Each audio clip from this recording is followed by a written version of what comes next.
Good morning students, welcome to our YouTube channel GS Planet by Navneet sir. रोज की तरह important current affairs के साथ मैं आपके साथ हूं। तो स्टार्ट करते हैं। आज का पहला क्वेश्चन है, कीटो डाइट क्या होती है? तो कीटो डाइट होती है हमारी हाई फैट वाली डाइट। ये कीटो डाइट चर्चा में क्यों है कि रिसेंटली अभी हमारी एक अभिनेत्री हैं, उनका नाम था मिष्टी मुखर्जी। इनकी डेथ हुई और रीजन ये निकला कि इनकी किडनी फेल हुई, और किडनी फेल क्यों हुई? कीटो डाइट के कारण। तो कीटो डाइट एक ऐसी डाइट होती है इसमें हाई फैट होता है। नॉर्मली क्या होता है कि एक आदमी को स्वस्थ रहने के लिए जो कैलोरी ली जाती है वो सबसे ज्यादा कैलोरी ली जाती है कार्बोहाइड्रेट से, उसके बाद प्रोटीन से, और उसके बाद ली जाती है फैट से। लेकिन इस प्रोसेस को उल्टा कर दिया जाए कि डेली की 75% जो कैलोरीज हैं वो फैट से ली जाएं, 20% प्रोटीन से ली जाएं, और 5% केवल फैट कार्ब से ली जाएं, तो इसको हम बोल देते हैं कीटो डाइट। तो अधिक कीटो डाइट लेने के कारण ही रिसेंटली इनकी डेथ हुई, तो इसीलिए चर्चा में है। तो कीटो डाइट क्या होती है? तो हाई फैट वाली डाइट। नेक्स्ट क्वेश्चन पे आते हैं। फेशियल वेरिफिकेशन से नागरिकों की पहचान करने वाला दुनिया का पहला देश है। तो दुनिया का पहला देश ऐसा बना है हमारा सिंगापुर।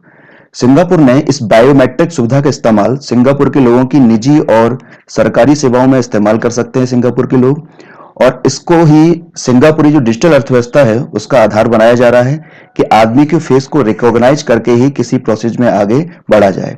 यह सिर्फ किसी व्यक्ति की पहचान ही नहीं करेगा, साथ में यह भी सुनिश्चित करेगा कि वास्तव में वो व्यक्ति वहां पर मौजूद रहा है उस टाइम पर जब उसने उस टाइप की प्रक्रिया का पालन किया है। तो इसका सही आंसर हुआ सिंगापुर। अगले क्वेश्चन पे आते हैं। इंडियन कोस्ट गार्ड ने केरल की तटीय सुरक्षा के लिए 2 दिवसीय तटीय दिवस का आयोजन किया था। इसका सही नाम था, तो इसका सही नाम था सागर कवच। क्या नाम था? सागर कवच। इस अभ्यास का जो प्रमुख केंद्र था, हमारा इंडियन कोस्ट गार्ड है, उसका था केरल, कर्नाटक और लक्षद्वीप। और इसका मुख्य उद्देश्य यह था कि केरल, कर्नाटक, लक्षद्वीप के तटीय क्षेत्रों की सुरक्षा सुनिश्चित की जाए। तो हमारा इंडियन कोस्ट गार्ड का जो अभ्यास है उसका आंसर क्या हुआ? सागर कवच। इंडियन कोस्ट गार्ड की बात की जाए तो इंडियन कोस्ट गार्ड की जो स्थापना हुई है वो ये 18 अगस्त 1978 को। इसका जो हेड क्वार्टर है वो है दिल्ली में, और ये हमारी डिफेंस मिनिस्ट्री को करती है रिपोर्ट। और इस टाइम पर इसके जो डीजी हैं वो डीजी का नाम है कृष्णा स्वामी नटराजन। कृष्णा स्वामी नटराजन। अगले क्वेश्चन पे आते हैं। उत्तर प्रदेश में स्थित नौगढ़ रेलवे स्टेशन का नाम बदलकर रख दिया गया है। तो ये नाम रखा गया है बदलकर सिद्धार्थ नगर रेलवे स्टेशन। हमारा सिद्धार्थ नगर में अभी तक जो नौगढ़ रेलवे स्टेशन था जिले में, उसी का नाम बदलकर कर दिया गया है सिद्धार्थ नगर रेलवे स्टेशन। और ऐसा पहले भी कह चुका है यूपी में, जैसे कि पहले मुगल सराय रेलवे स्टेशन का नाम बदलकर क्या कर दिया गया था? Deendayal Upadhyay railway station. तो हमारा सही answer Siddharth Nagar railway station. अगला क्वेश्चन। हाल ही में के उषा का निधन हुआ है, वह किस क्षेत्र से संबंधित थी? तो वह न्यायिक क्षेत्र से संबंधित थी। ये के उषा की इमेज लगी हुई। के उषा जो हैं वो हमारे केरल हाई कोर्ट की न्यायाधीश और मुख्य न्यायाधीश रह चुके हैं, तो इसलिए ये चर्चित थी। तो क्वेश्चन पूछा जाता है कि केरल न्यायाधीश की पहली महिला न्यायाधीश कौन थी? तो हमारा आंसर क्या हो जाएगा? के उषा। महिला न्यायाधीशों की चर्चा चली है, तो कुछ इससे जुड़ी हुई और चीजें। अगर पूछा जाए कि भारत की पहली महिला न्यायाधीश कौन है, किसी भी कोर्ट में रही हो, ठीक है ना, डिस्ट्रिक्ट कोर्ट, हाई कोर्ट या सुप्रीम कोर्ट, तो पहली महिला जो न्यायाधीश थी उनका नाम है अन्ना चंडी। क्या नाम है? अन्ना चंडी। दूसरा क्वेश्चन यहीं पर ही कि पूछा जाए भारत की पहला न्यायाधीश कौन है जो हाई कोर्ट में गई, या हाई कोर्ट की पहली महिला न्यायाधीश, केवल मैं महिला न्यायाधीश की बात कर रहा हूं, तब भी हमारा आंसर हो जाएगा अन्ना चंडी। ये केरला हाई कोर्ट की पहली महिला न्यायाधीश बनी थी। इसके बाद पूछा जाए कि किसी हाई कोर्ट की पहली महिला मुख्य न्यायाधीश कौन नहीं है? क्वेश्चन समझ में आ रहा होगा। किसी हाई कोर्ट की पहली महिला मुख्य न्यायाधीश कौन रही है? तो ये रही है लीला सेठ, और ये हमारे हिमाचल हाई कोर्ट की पहली महिला मुख्य न्यायाधीश बनी है। और सुप्रीम कोर्ट की पहली महिला न्यायाधीश कौन है? तो सभी को पता होगा, ये फातिमा बीबी। मैं दोबारा रिकॉल कर देता हूं। भारत के किसी भी न्यायालय की पहली महिला न्यायाधीश तो यह है अन्ना चंडी, ये ठीक है ना। दूसरा, भारत के किसी उच्च न्यायालय की पहली महिला न्यायाधीश तो ये भी है अन्ना चंडी। किसी उच्च न्यायालय की पहली महिला मुख्य न्यायाधीश तो यही हमारी लीला सेठ। और सुप्रीम कोर्ट की पहली महिला न्यायाधीश तो ये हमारी फातिमा बीबी।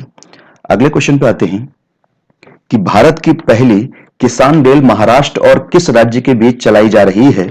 तो ये चलाई जा रही है हमारी महाराष्ट्र और बिहार के बीच में, ठीक है ना। हमारा महाराष्ट्र के नासिक जिले से लेकर और बिहार का पड़ेगा दानापुर स्टेशन, तो नासिक से दानापुर के बीच में ये चलाई जा रही है। और रेलवे ने किसानों के खराब होने वाले माल के परिवहन के लिए इसकी शुरुआत की है। और ये जो ट्रेन होगी वो 31 घंटे में तकरीबन 1519 किलोमीटर की यात्रा करेगी तय। बिहार की बात चली है तो बिहार से जुड़ी हुई हम अपने और चीजें देखते हैं, जैसे कि रोजाना की एक स्टेट को हम कवर करते हैं। तो आते हैं तो बिहार का जो हमारा मैप में है, भारत के मैप में बिहार ये लगा हुआ और पृथक रूप से इसका राजनीतिक मैप लगा है ये। बिहार का जो निर्माण है वो 26 जनवरी 1950 को हुआ। बिहार के क्षेत्रफल की बात की जाए तो बिहार का क्षेत्रफल पूरे भारत के क्षेत्रफल का 2.86% है और इस आधार पर यह भारत का 12वां सबसे बड़ा राज्य है। इसमें 48 जिले हैं और सबसे बड़ा जिला जो उसका है वो है पटना। जनसंख्या की बात की जाए तो बिहार की जनसंख्या पूरे भारत की जनसंख्या की 8.60% है और इस आधार पर यह इंडिया का तीसरा सबसे बड़ा राज्य है। जनसंख्या की बात चल रही है तो बिहार का जनघनत्व कितना है? तो 1102 व्यक्ति प्रति वर्ग किलोमीटर। यहाँ की साक्षरता कितनी है? तो 63.82%। यहाँ का लिंगानुपात कितना है? तो यह है 918। बिहार की कैपिटल की बात की जाए तो कैपिटल हुई पटना। यहाँ की ऑफिशियल लैंग्वेज की बात की जाए तो पहली यहाँ की आधिकारिक भाषा है हिंदी और दूसरी भाषा है उर्दू। बिहार के विधानमंडल की बात की जाए तो बिहार का विधानमंडल द्विसदनीय है, यानी कि यहाँ पर विधानसभा भी है और यहाँ पर विधान परिषद भी है। बिहार की विधानसभा में 243 मेंबर हैं और विधान परिषद में 75 मेंबर हैं। लोकसभा के लिए यहाँ से 40 सीटें हैं और राज्यसभा के लिए यहाँ से हैं 16 सीटें। ठीक, इसके बाद बिहार के गवर्नर सीएम की बात की जाए तो बिहार के हमारे जो गवर्नर हैं वो हैं फागू चौहान। ये इमेज लगी हुई ऊपर, फागू चौहान। ये बिहार का हमारा लोगो है आधिकारिक या राजकीय चिन्ह है बिहार का। इसमें ये बोधि ट्री दिखाया गया है। और बिहार के जो हमारे सीएम हैं वो है नीतीश कुमार, ये लगे हुए। बिहार के जो अगर राजकीय पशु की बात की जाए तो ये राजकीय पशु है गौर, यानी कि बैल की प्रजाति। बिहार के राजकीय पक्षी की बात की जाए तो ये इमेज लगी हुई और इसको बोलते हैं हाउस स्पैरो इंग्लिश में, हिंदी में घरेलू गौरैया।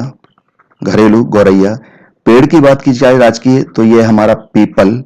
और अगर पुष्प की बात की जाए तो ये हमारा पुष्प है बिहार का राजकीय कचनार। इसके अलावा फल पूछा जाए तो बिहार का राजकीय फल है आम। आगे बढ़ते हैं, बिहार के त्योहार और मेले की बात की जाए तो बिहार के इंपॉर्टेंट जो मेले हैं, एक सबसे ज्यादा जो पूछा जाता है सोनपुर का पशु मेला, जो सबसे ज्यादा पूछा जाता है तो कहां पर है? बिहार में। इसके अलावा वैशाली मेला, ये भी हमारा बिहार में होता है। मंदार मेला बिहार में। जानकी नवमी मेला बिहार में।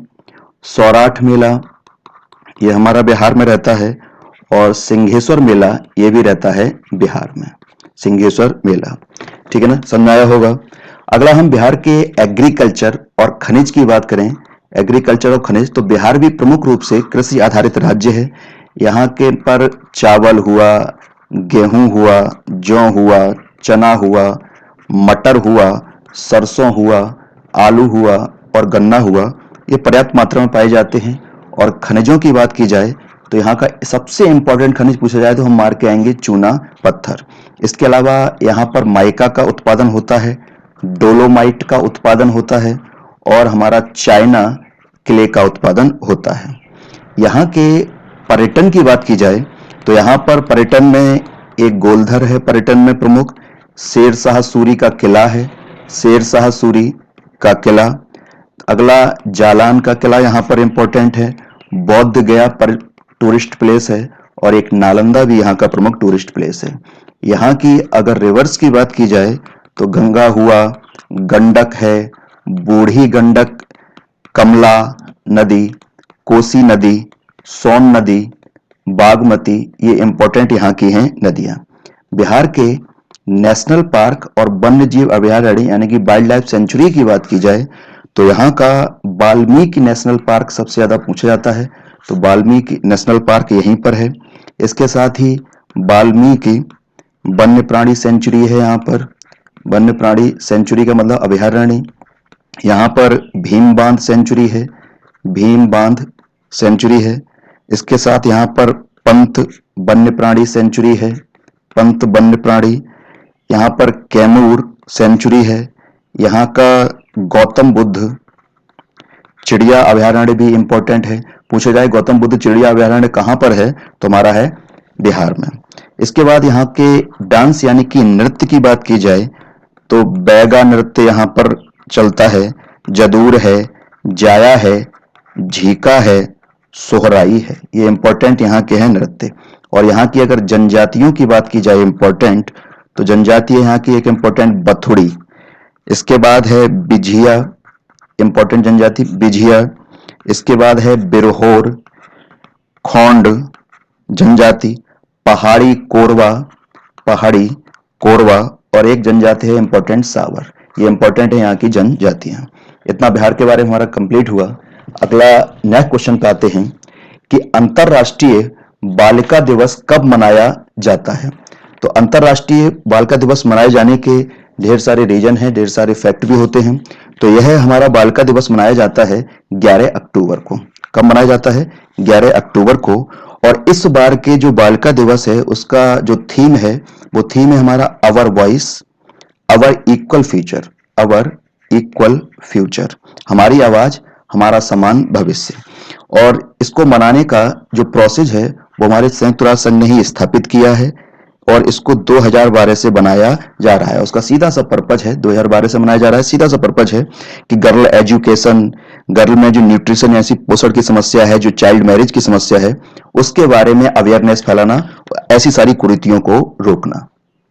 अगला क्वेश्चन, देश का पहला राज्य कौन सा है जिसने जल जीवन अभियान के तहत ग्रामीण क्षेत्रों में पेयजल के लिए 100% नल की आपूर्ति कर दी है? तो ऐसा पहला राज्य है गोवा। गोवा ने जल जीवन अभियान के तहत ग्रामीण क्षेत्रों में 100% नल की आपूर्ति कर दी है। ये जल जीवन अभियान और गोवा दो शब्द आए। तो जल जीवन अभियान क्या था कि यह अभियान हमारा 15 अगस्त 2019 को शुरू किया गया था और इसमें निर्धारित किया गया था कि 2024 तक ग्रामीण क्षेत्रों में हर घर को व्यक्तिगत रूप से पीने का जो साफ पानी होगा वो नल की टंकी लगाकर प्रदान किया जाएगा। यानी कि हर घर में अलग से एक टंकी होगी और ये टारगेट पूरा करना था 2024 तक।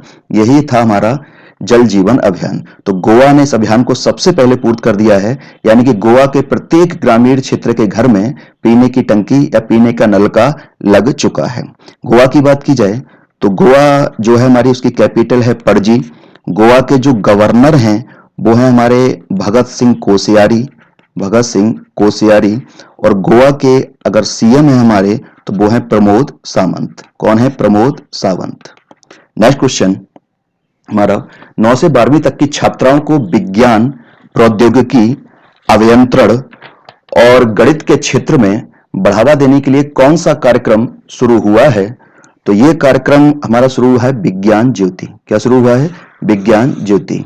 यानी कि इन 4 क्षेत्रों में छात्राओं को आगे बढ़ाना है और इसको शॉर्ट में बोला जा रहा है स्टेम। ठीक, विज्ञान यानी कि साइंस, प्रौद्योगिकी यानी टेक्नोलॉजी, अभियंत्रण यानी कि इंजीनियरिंग और गणित यानी कि मैथ्स। तो इन 4 क्षेत्रों में हमारा विज्ञान एवं प्रौद्योगिकी जो विभाग है उसने 9 से 12वीं तक की छात्राओं का ज्ञान बढ़ाने के लिए विज्ञान ज्योति कार्यक्रम को शुरू किया है।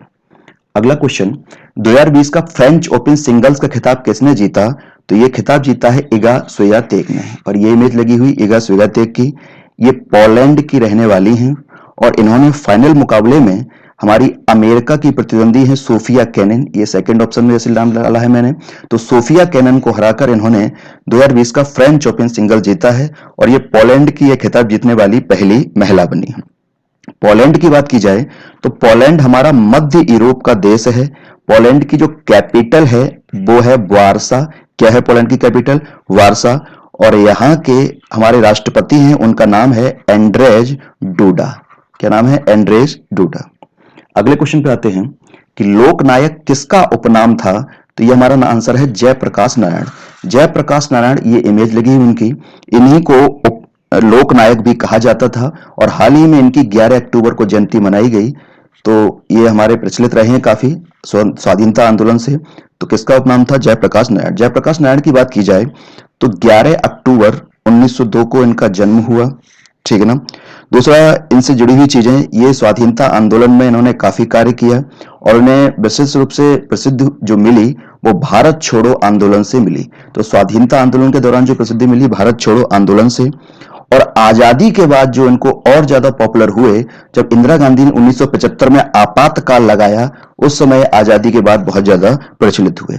इसलिए हमारे कुछ क्वेश्चन पूछे जाते हैं, जैसे कि 2 क्वेश्चन कि देश को दूसरी आजादी किसने दिलाई? तो जयप्रकाश नारायण। दूसरी का मतलब पहली अंग्रेजों से दिलाई इंदिरा गांधी ने, और दूसरा जो आजादी के बाद शोषण चल रहा था, तानाशाही चल रही थी, उससे आजादी किसने दिलाई? तो जयप्रकाश नारायण ने।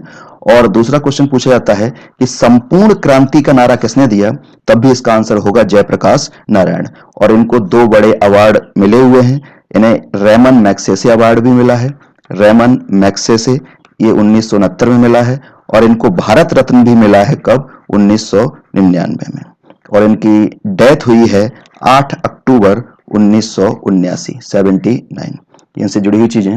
नेक्स्ट क्वेश्चन, हाल ही में किस ऑटोमोबाइल कंपनी ने फॉर्मूला 1 रेस से हटने की घोषणा की है?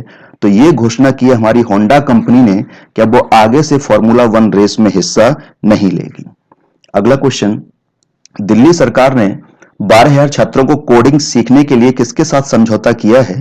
तो ये समझौता किया है दिल्ली सरकार ने हिंदुस्तान टाइम्स। दिल्ली के जो शिक्षा मंत्री है मनोज सिसोदिया जी, उन्होंने 12,000 छात्रों को कोडिंग सिखाने के लिए हिंदुस्तान टाइम्स के साथ ये समझौता किया है।